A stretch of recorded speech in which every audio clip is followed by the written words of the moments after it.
نحمده ونصلي على رسوله الكريم أما بعد فقد قال الله تعالى في القرآن المجيد والفرقان الحميد أعوذ بالله من الشيطان الرجيم بسم الله الرحمن الرحيم لا يمسه إلا المطهرون تنزيل من رب العالمين صدق الله مولانا العظيم. नाज़रीन गिरामी, हमारे प्रोग्राम 5 मिनट कुरान करीम के साथ, इस प्रोग्राम में आज हम वो बहुत ज़रूरी मालूमात जो हर मुसलमान के पास होनी चाहिए वो हम आपको देने की कोशिश करेंगे कि कुरान करीम को पकड़ने के पैरामीटर्स क्या हैं और क्या आदाब हैं कुरान करीम को छूने के, नंबर 1. नंबर 2, कुरान पढ़ने के आदाब क्या हैं और कुरान सुनने के आदाब क्या हैं. वाज़े रहे कि ये सारे कुरानी अहकामात हैं, ये मैंडेटरी हैं, लाजमी तौर पर हैं जो भी कुरान को पढ़े. मसलन अल्लाह ताला ने फरमाया ला यमस्सुहु इल्लल मुतहहरून, कुरान को कोई ऐसा शख्स हाथ न लगाए जो पाक ना हो. पाक होने से क्या मुराद है?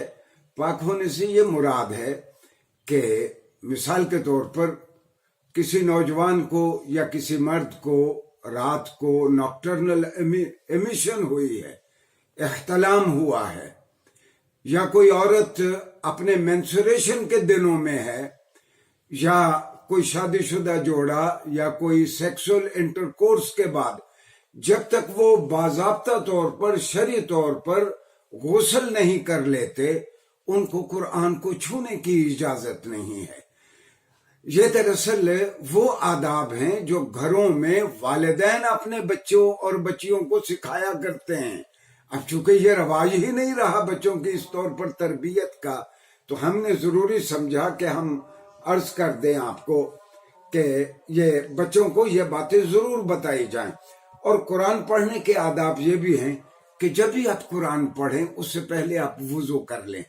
हाँ, बहुत सारे उलमा की और फुकाहा की राय ये है कि अगर कोई तालिबे इल्म है और या कोई कुरान हिफ्ज कर रहा है या कोई रिसर्चर है जिसने सारा दिन कुरान को पढ़ना है, तो उसके लिए पहली मर्तबा वुजू करना लाजमी है. उसके बाद अगर वुजू ना भी रहे तो वो तालिब इल्म कुरान पढ़ता रहे. तो याद रहे कि इस्लाम आसानी का दीन है. दूसरी अहम चीज जो कुरान करीम के आदाब में शामिल है वो कुरान का हुक्म है. अल्लाह ने कहा फ़इज़ा क़रअतल कुरान फ़स्तइज़ बिल्लाह. मैं आपसे अर्ज कर दूं कि अगर किसी नशिस्त में कुरान की आयत बार बार आपको अदा करनी है, अगर पहली मर्तबा आपने औज़ बिल्लाह पढ़ ली है तो ये काफी है.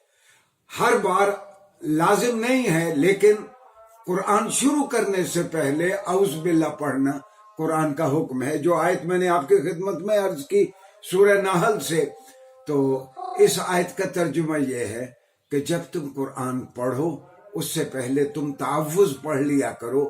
तावुज़ क्या है? औज़ु बिल्लाहि मिनश शैतानिर रजीम. तो औज़ु बिल्लाह और बिस्मिल्लाह पहले पढ़ लिया करें कुरान पढ़ने से पहले. हमने बहुत सारी सोशल गैदरिंग्स में देखा कि बड़ी बड़ी तकरीबात या बड़ी बड़ी मीटिंग्स तिलावत कुरान से शुरू होती हैं तो तिलावत करने वाला बिस्मिल्लाह औज़ बिल्लाह पढ़ता ही नहीं है. बिस्मिल्लाह पढ़ के चंद आयत कुरान की पढ़ के वो बात को आगे बढ़ा देता है. ये दुरुस्त नहीं है. कुरान पढ़ने से पहले औज़ बिल्लाह पढ़ना मैंडेटरी और लाजमी है क्योंकि ये कुरान का हुक्म है. दूसरा, कुरान के बारे में अपना हुक्म. कुरान की सूरत आराफ में अल्लाह ताला ने फरमाया वइज़ा क़ुरिअल कुरआनु फ़स्तमिऊ लहु वअन्सितू. जब कुरान पढ़ा जाए और आपके कानों में कुरान की आवाज आए, अल्लाह का हुक्म यह है, तो फिर उसको गौर से सुनो. और जब कुरान पढ़ा जा रहा हो तो आप फिर खुशगपियों में न रहें, चुप होके आप कुरान को सुने. नाज़रीन गिरामी, ये जरूरी अहकामात हैं कुरान के.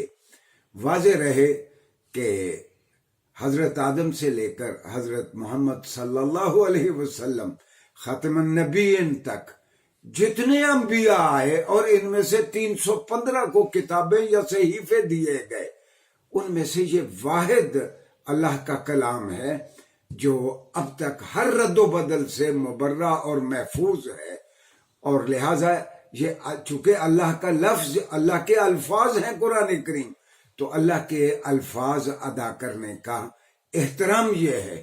آپ باوضو ہو کے پڑھیں، جب قرآن پڑھیں اس سے پہلے آپ اعوذ باللہ پڑھیں۔ آئندہ لیکچر میں انشاءاللہ قرآن کریم کے انہی شارٹ لیکچرز میں قرآن کریم کے بارے میں دیگر تفصیلات عرض کریں گے۔ شکریہ جی۔